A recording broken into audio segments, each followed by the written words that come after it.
own proposals, if any, and so that their views and contributions can enrich this process. It is, as you will hear soon from the panel members, a rather important matter which is going to have an impact on millions of South Africans with regard to the issue of their income. Just to recap, when we started this process of the national minimum wage, it was aimed at reducing income poverty in South Africa, beginning to address the issue of inequality in our society. You will hear from the panel of advisors precisely what their research process told them about the issue of income poverty in South Africa and the number of South Africans that are still getting low wages, to a point where, as a country, we are not yet able to address the issue of inequality. We all know that we have a triple challenge in our country. It is unemployment, it is inequality, and it is poverty. And when we were given our task, it was precisely to see the extent to which the process of the national minimum wage can make a contribution towards reducing inequality, towards addressing poverty in our country, and of course, the issue of unemployment has been with us for quite a while. So it was with this in mind that the process was started. We now have a proposal on the table which the social partners are going to deal with, are going to discuss, and it is by no means the final figure of what the national minimum wage is going to be, because agreement still needs to be fully crafted and arrived at by the social partners. As you would expect, social partners may well have various views and approaches, and that in the typical NEDLEC process needs to be allowed to ensue. But we now have a starting point moving towards agreement.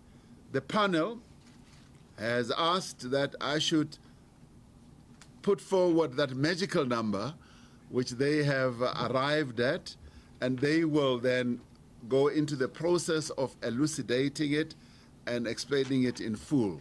The panel are proposing that the national minimum wage in South Africa, which will have national coverage, with a few exceptions which they will deal with, should start off at 3,500 Rand per month, which amounts to 20 Rand per hour, and they will explain the rest. So I now hand over to Professor Valodia, who will then deal with the full proposals and recommendations that they have come up with. Professor, I now hand over to you. I have the honor just to speak. Mr. President. Hey, Comrade Dennis. Pass up. Yeah, no, don't worry. Professor is going to give us a summary. Where's your mic? Where's your mic? This one. You want it on? Yeah, I just hope that the mics are not interfering with your cameras. Sharp. Okay. Professor. Right. The summary. All right, so I'll start off with trying to just make a few things clear. This this is a report of this panel, and the proposals that I'm going to sort of talk about are our proposals. They're not the proposals of the Deputy President. They're not the proposals of the Minister of Labour, and they're not the proposals of the COP. They sort of come from an exhaustive process where we've looked at all of the research that's been done in this field. we've thought really hard for about 3 months. We've had we've had many heated debates among the panel. We've looked at all of the options, and we've come to the view that the minimum wage for South Africa, to start with, should be set at a rate of 20 rand per hour. Depending on how many hours you work, that comes out in the region of about 3,500 rand per month. We've looked at what the impact of this minimum wage would be, and there's really 3 sort of types of evidence that's been put before us. The first would be what we would think of as microeconomic evidence, which looks at sort of patterns of wages, which looks at levels of sort of poverty in South Africa. And I think this body of evidence highlights the enormous importance of us having a national minimum wage. So one statistic to share with you is that taking our proposal of 3,500, it's quite striking that that something around 47% of South Africans who do have work, who do sort of go to work every day, earn a wage below 3,500. So the impact of the national minimum wage would be quite important, and it would help to lift large numbers of workers out of wages that are extremely low. We think as well from this evidence that the sort of policy can take us some way towards addressing towards addressing issues of inequality in South Africa. I think we all know that we have among the highest inequality in the world. It would also kind of help us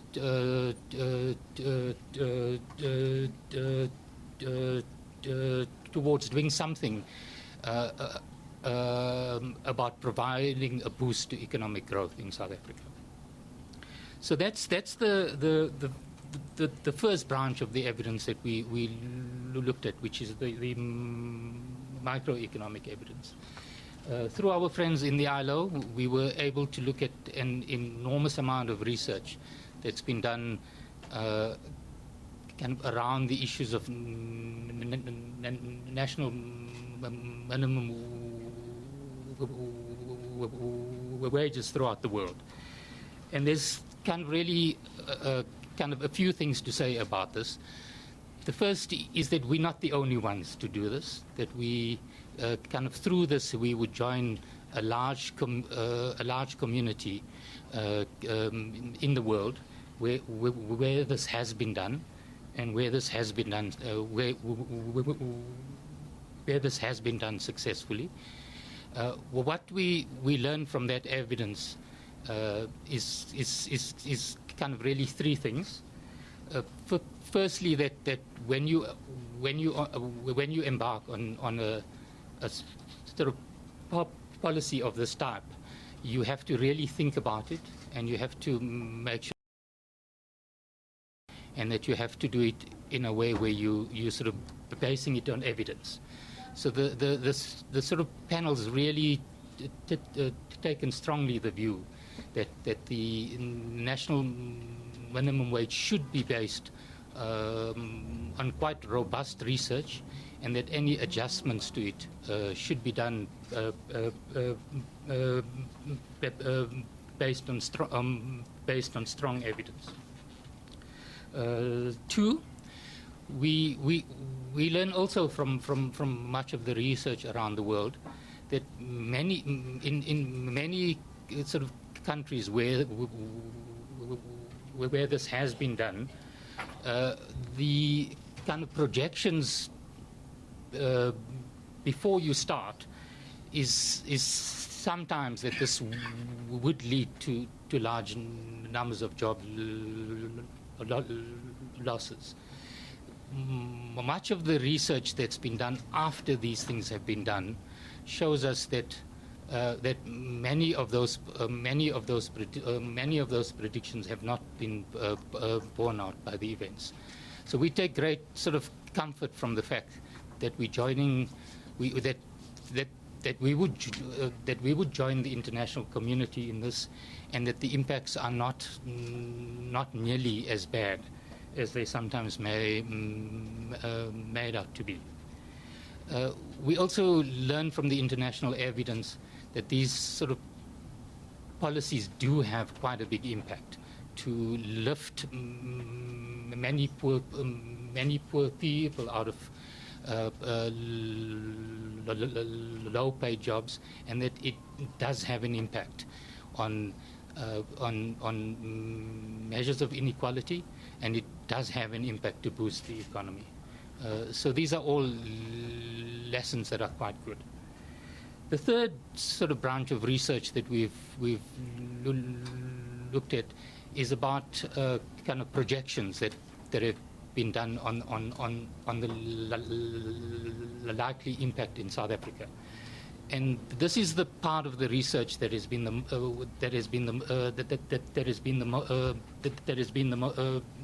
the most controversial. We have, on the one hand, some work that says it's likely to lead to some amount of job losses, sometimes quite big. But we also have other research that suggests that it would not have a negative impact on employment, and that it would have a sort of positive impact on growth, and that it would lift large numbers of South Africans out of being poor. So this is the part of the research that I think is the most controversial. And what we take from this research is that when we make our proposals, we really have to think a lot about what is the adjustment process. How is the economy going to adjust to this national minimum wage, and how can we design this in a way that would not have negative impacts. And we've spent large amounts of time thinking about this problem, and kind of thinking about ways in which we could design this in a way that would ameliorate any of the negative impacts. So what we're suggesting is that the national minimum wage should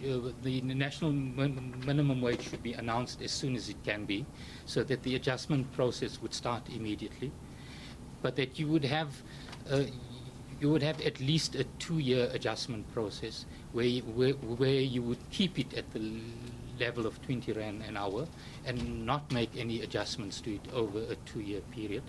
That would give you the time to both implement, but also give you the time to evaluate the evidence, and make absolutely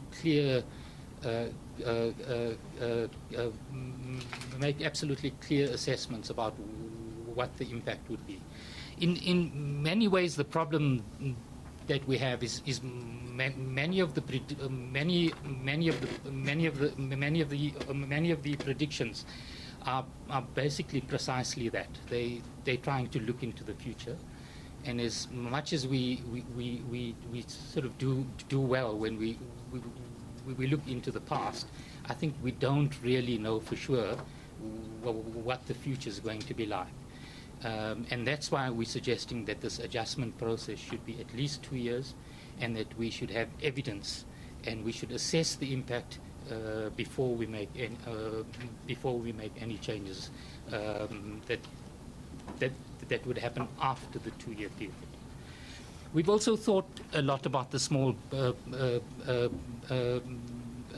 business issue, and we've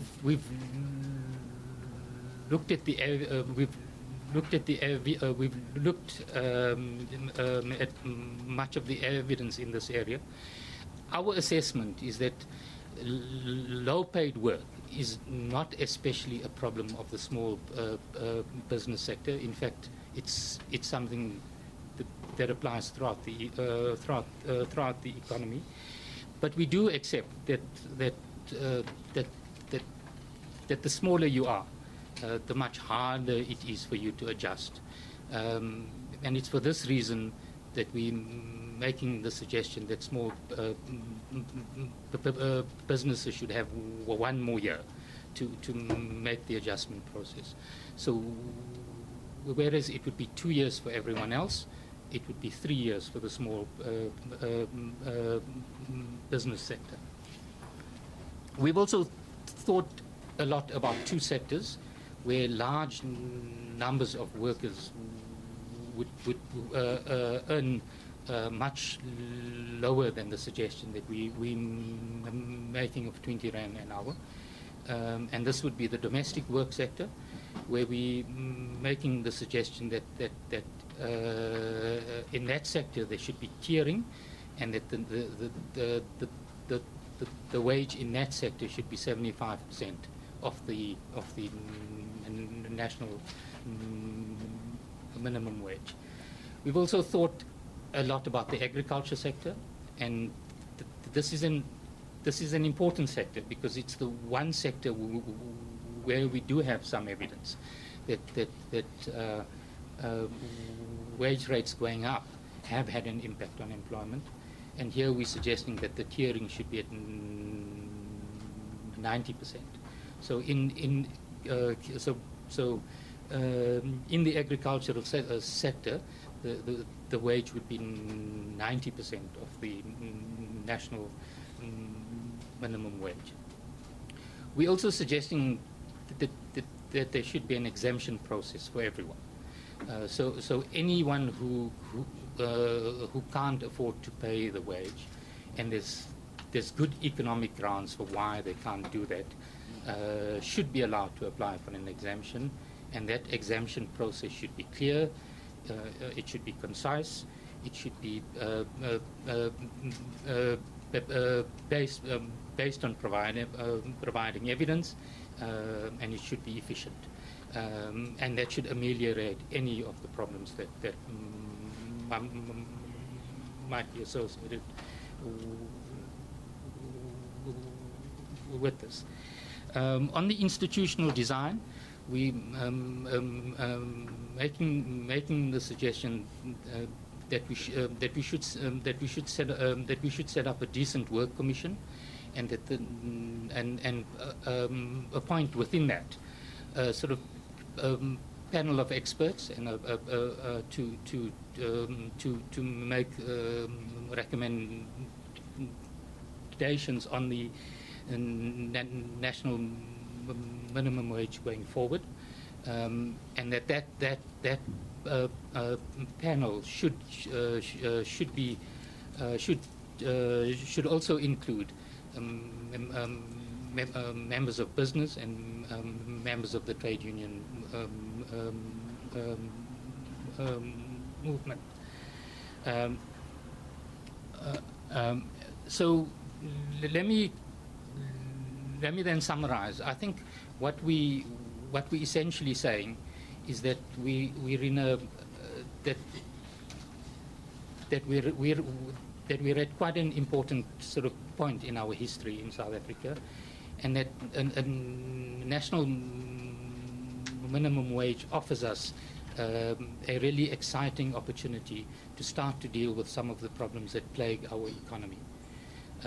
We think that the proposals that we've made strike the right sort of balance between being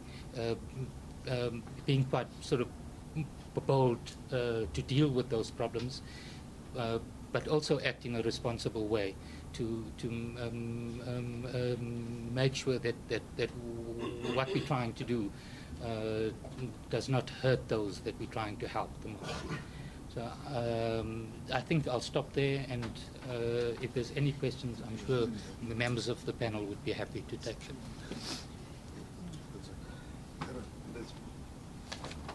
VP invites the Minister of Labour to expatiate on some aspects.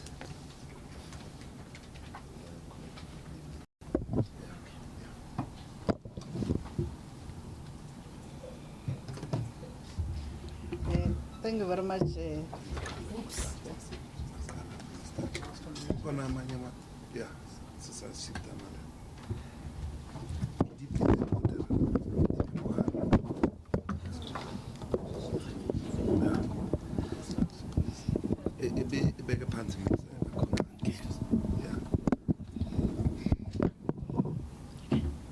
Thank you very much, Deputy President. Deputy President, I just want to clarify the issue of the reason why we'll be having a national minimum wage. The reason is just to strengthen the collective bargaining. And those who will be earning more than the figure that will be agreed upon after the Committee of Principals have finalized the discussions won't be affected, because we are not going to allow those minimum wages that are being paid based on the collective agreements. So they will remain there. And the only areas where this will come in is for those who will be earning less than the figure that will be pronounced by the Committee of Principals. So I just want to clarify that those who will be earning more than that figure, they won't be affected. Thank you very much, Deputy President. Let me thank the Deputy President, the Minister, Professor Valodi, and members of the panel for their involvement. I think we just want to open a few questions. I hope you understand the process. Yourself, police number 2, who's the third one, the 3, 4, 5. That's it. Right, let's start. Deputy President, Angelo Coppola from China Central Television. You talk about the social partners. The question that I found out about this afternoon is that NUMSA isn't part of this, and they're sitting with some 390,000 members. How will the change in legislation or the balloting process work in that regard? Yeah, I'll just take a few questions. Dolly, can you ask a question? Thank you. Dolly Ngambi from ENCA. The question, Deputy President, is on the appetite by the social partners, because what the professor is saying is that there's a proposal that the national minimum wage be announced as soon as possible. What was the reception among the social partners on how soon this can be done, how soon this can be agreed upon? Thank you. Let's take where's the other question? Yes, who's? Yeah, no, yeah, I think it's important. So we can hear you. Yeah. My question is to anyone in the panel. My name is Sinigiwe Hlachaneni from The Citizen. And I just wanted to know if the meeting was successful in terms of bringing all the unions together in agreement with all the proposals in the national minimum wage. I think there was a question right there at the back. No, there. Yeah, yourself. Thank you. My name is Cyril at City Press. I had 2 very quick ones. City Press, is it? Yeah, City Press. First of all, in this executive summary, there are some timelines. How serious are those? I mean, do the parties have some kind of deadline in which to come back on this? And secondly, on the issue of the interaction with collective bargaining, so if the minimum wage at 3,500 or whatever the case may be is higher than the lowest earning people within a collective agreement in the bargaining council, is it possible that those people would simply fall out of the bargaining unit, hence rearranging representativity in those bargaining councils and so on? I mean, is that being considered? The last question from you there, Madam. Thanks. from Paladin. Just to follow on from Jivav's question, given that it took 18 months to finally agree and set up an advisory panel, how do you think it will be possible to announce a national minimum wage in January with the time frames that's been given? Thank you. Thank you. We'll invite the Deputy President to address you. Starting off with the balloting process, given that other unions are not represented in NEDLEC as of now, like NUMSA, for instance, once an agreement is struck here at NEDLEC, it is an agreement that is then sent to the legislators, who are then members of parliament. It is then translated into legislation, and then it becomes the law of the land. So all trade unions operate within the broad parameters of the legal framework that regulates labor relations as well as registration of unions. So they will be bound. Every union will then be bound by the legislation, even if they would not have participated here. And the beauty of our system is that we've got a number of filters. We've got the unions themselves or various social partners. Then we've got NEDLEC, which brings together the various parties that participate here. And beyond that, there's also Parliament, but Parliament also invokes a public participation process where people or organizations that may well have issues with legislation may make inputs, may make representations, and so that will also ensue. So in the end, our system allows as many people and organizations and formations to be heard, to put their views across. So similarly, the same will apply here. Now, the other one, have there been agreement by various unions on this process? Well, there is no agreement as yet, as I said earlier. What we've agreed on is the process. What we've dealt with hitherto is the process which has incorporated various positions that all the social partners have articulated. For instance, the unions would have given their preferred limit or level of a wage, so would business have, and so would the government have. So now this is now going to be a consolidation of all those positions once we reach agreement. So right now there's no agreement. We are urging towards an agreement through the negotiation process that is part of this NEDLEC process. The timelines that are set out in the document, are they firm? No. These are proposals. These are recommendations from the panel of advisors. Because they are still recommendations, we still need to engage with them. Will the unions agree to this? Will business agree to this? Will government agree to this? That is still something that is going to be determined.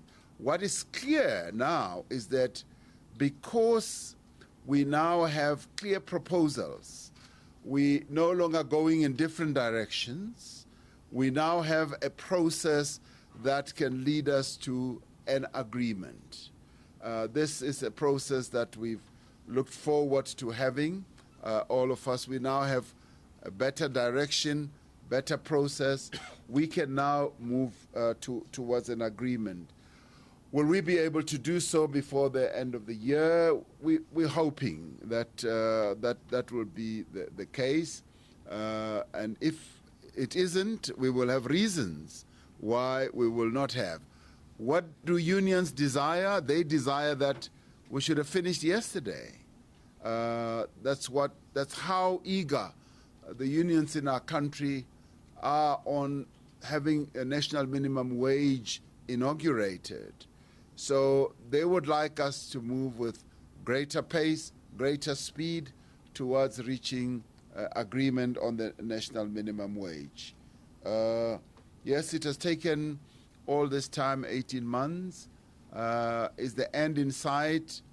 now that we have a figure, and you must remember that various parties came from different angles, and we were just dancing around. All parties almost did not want to bell the cat. So if you like, today the cat has been belled. Now there is a figure on the table around which there can be meaningful discussion. So clearly people will engage with this figure, and what has more or less been prominent in our thinking is that in the end you do not want a figure of a national minimum wage that is so low as not to have an impact on inequality, reducing wage poverty. So it must not be so low that it is completely irrelevant. Now, as you heard, up to 47% of working people in South Africa earn below 3,500. And that amounts to almost 7 million South Africans who are working today. So is 3,500 that low? That is something that we're going to discuss. But at the same time, we've also said it should not be too high as to lead to job destruction. Now, this is the key question that all of us have to ask ourselves as South Africans. Where do you want to peg a national minimum wage? Because you've almost got a contradiction. It's a contradiction in terms. You may want a high figure of 20,000, but at the same time you'll wipe out a lot of jobs. Some may say it is this 3,500 is too high. If they say so, it basically means forever and in a day, the bulk of working people in South Africa will remain in wage poverty. Is that what we want? The answer has to be no. So you then have to strike a balance that is going to address the issue of wage poverty, of inequality, and in doing all this, as we are going to engage in discussions, we've also had to engage in international benchmarking. The research processes that have ensued have taken us all over the world. They've taken us to Brazil, they've taken us to Malaysia, they've taken us even to Germany, the UK, the US, you name it, we've been there. So the research reports are there, and the panel dealt with all those research reports. Now, in terms of our comparators, the countries that we compare ourselves with, there are those countries, and Brazil is one of them. And the panel looked at that, and they found that with this type of proposition, we are on par with a country that we benchmark ourselves to. Much as they are a bigger country in terms of population and their economy is slightly bigger than ours, but in terms of all the challenges that we face, we've dealt with that. What do they have before they have a national minimum wage? They were one of the most unequal societies in the world. They were slightly worse than us, and when they inaugurated a national minimum wage, it had an impact on the challenge of inequality in Brazil. And we are hoping that with inaugurating or embracing a national minimum wage at the level which we will agree to, will and should have an impact on inequality and wage poverty. Now, 47% of South Africans earning below 3,500 is something that we should all be worried about. And there are people who argue right now that even at this level you are going to wipe out a lot of jobs. Now, what the panel is seeking to achieve by giving us time, they've put forward a timeline, is to say, adjust yourselves, businesses adjust yourselves, and whoever else who's paying low wages, adjust yourself, and we've got to move up together as a nation to a level where we pay wages. Is this a living wage? Clearly, this is not a living wage. I think we need to be clear on that. We still need to look at the wage structure in our country comprehensively.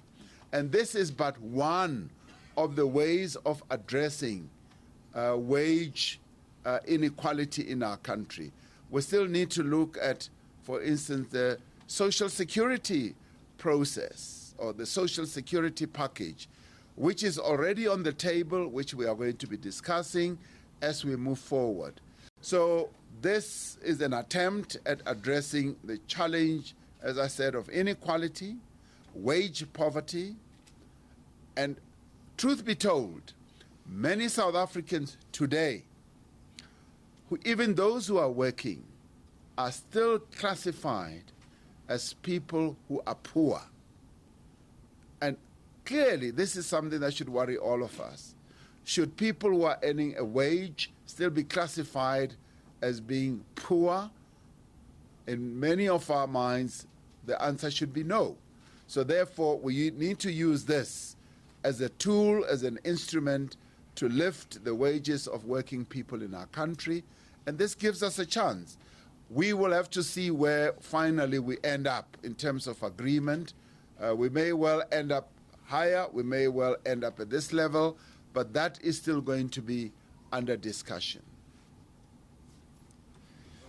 Do you have an issue you want to address? Can I take the last round of questions, please? Only you and your colleague are going to coordinate, right? Same station. All right, thank you. Deputy President, the specific sectors, such as the business community, what was their reaction to the figure of 3,500?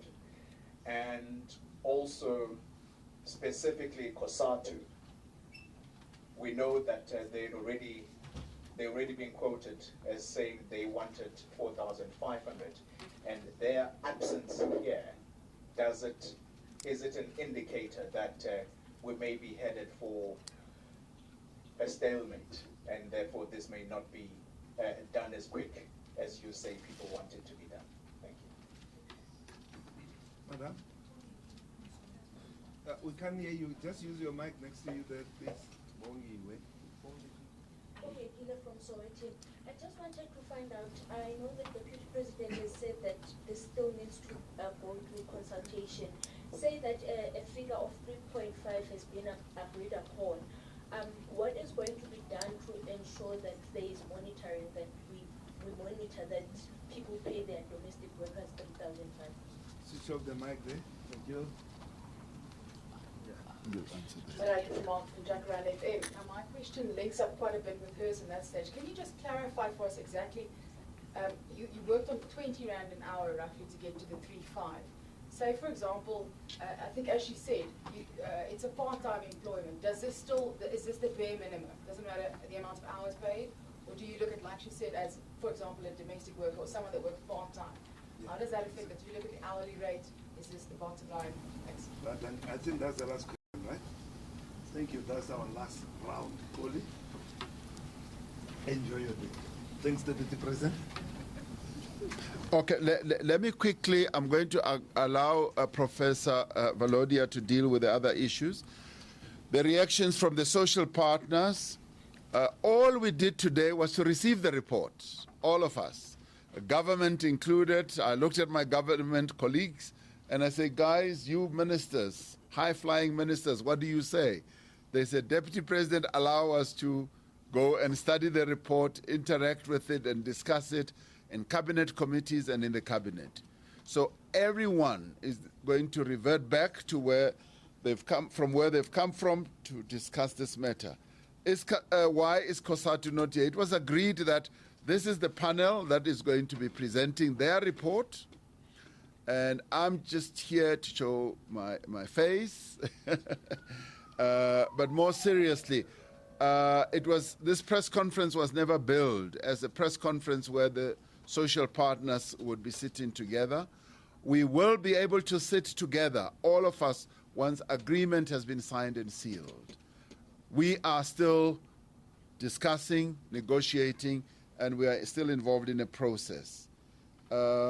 Professor Valodia will deal with the issue of monitoring and how best this is going to be monitored. I'm also going to ask him to deal with the issue of how this is going to impact on collective bargaining agreements if the wage that has been agreed to at the collective bargaining level is below the national minimum wage, whatever the figure is. So he will deal with that. I think I've dealt with all that needed to be dealt with. Let's move the mics to Terence. Thanks, Deputy President. Terence, let's just move the mics to the Professor.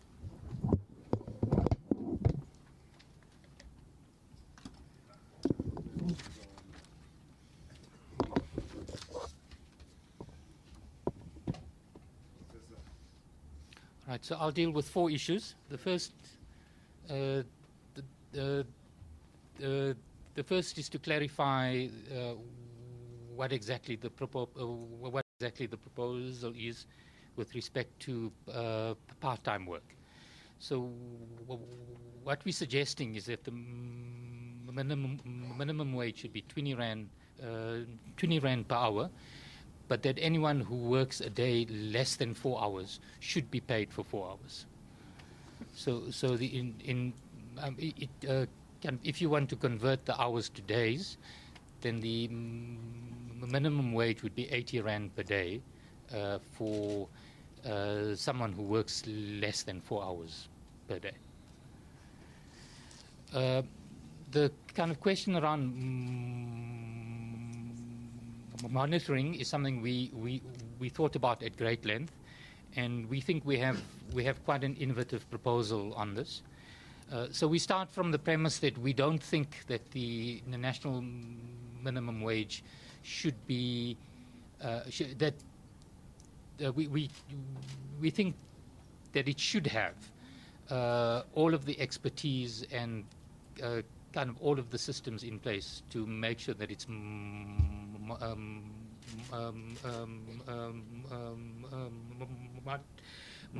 monitored, and there should be enforcement. There would be no point in having it if it's not going to be enforced. But we do think that it's quite important to think about this issue in a way that is sensible, and that that takes account of the and that takes account of some of the issues that we have to deal with. So we're suggesting that within the 2-year phase-in period, that the monitoring should be based on basically providing technical support to firms and trying to persuade them to make the adjustment in a way that is going to assist them to make the adjustment. After that 2-year period, the minimum wage should be enforced with sort of penalties if needed, and we're suggesting that the capacity in the Department of Labour to do that enforcement should be significantly improved. With respect, there was an earlier question with respect to the timelines, and I should clarify that these are our timelines in the report. We do think that the timeline issue is linked up with the adjustment process, and that it's absolutely critical that we manage the adjustment process in a way that is not going to harm employment. That's why we say that you should announce it soon, and that you should try and get all of the institutional and all of the legal things done as soon as you can, and then allow the process to start with the law, and then allow it a 2-year time so that this adjustment process can happen. The last issues with respect to sort of bargaining structures.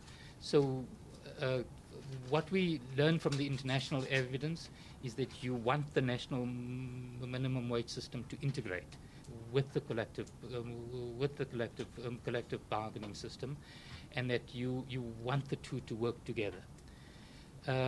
In this, we have two specific proposals with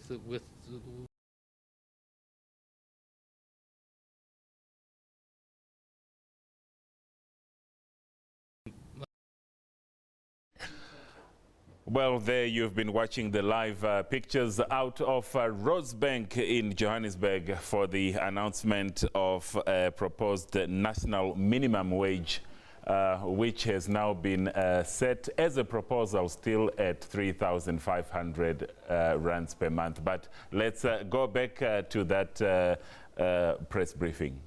And the national minimum wage. And we think there's good reasons for that. So and there's just a few sectors where that's an issue, and they tend to be sectors where we might have collective bargaining, but those bargaining forums are not strong. So we don't have the outcome of a strong collective bargaining system. We think that our proposals would assist that process, and that we would strengthen the collective bargaining system in sectors where it's not working all that well. So none of the proposals are designed to undermine collective bargaining at all. We think it has to be integrated, and we think it has to be strengthened. There was somebody like SDP in this last round, and that's Hillary Geoffrey from this. Hillary, can you ask? That's the last question, and that brings us to the end of the briefing. Thank you very much. Deputy President, have you engaged at all with the rating agencies on this report? Will you be seeing them at all and presenting the report and its findings and the agreements, to the extent you've reached any today, to those rating agencies? And how much of an issue do you think the package of labour reforms is for the rating agencies, in the light of the fact that we could face a downgrade? Thanks. We have taken quite a lot of time to engage with rating agencies. I have seen some last week, and as we speak, one of the rating agencies were here to see me, but the process has taken a bit too long, and so we will be engaging with them a little later. They're off to Cape Town, so I will be talking to them, and I will be outlining, the contents of this report to them. And as a matter of fact, because they were here, like you, they will have received the executive summary. And they also, in a way, had what was ensuing here. What are we saying to rating agencies? We are being very positive, very forward-looking. We are informing rating agencies that we've made tremendous progress.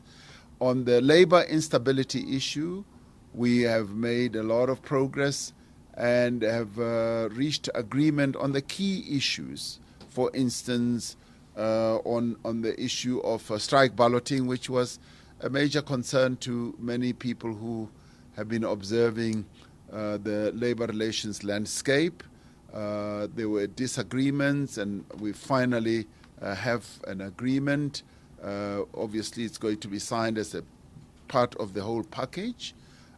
So that is in train.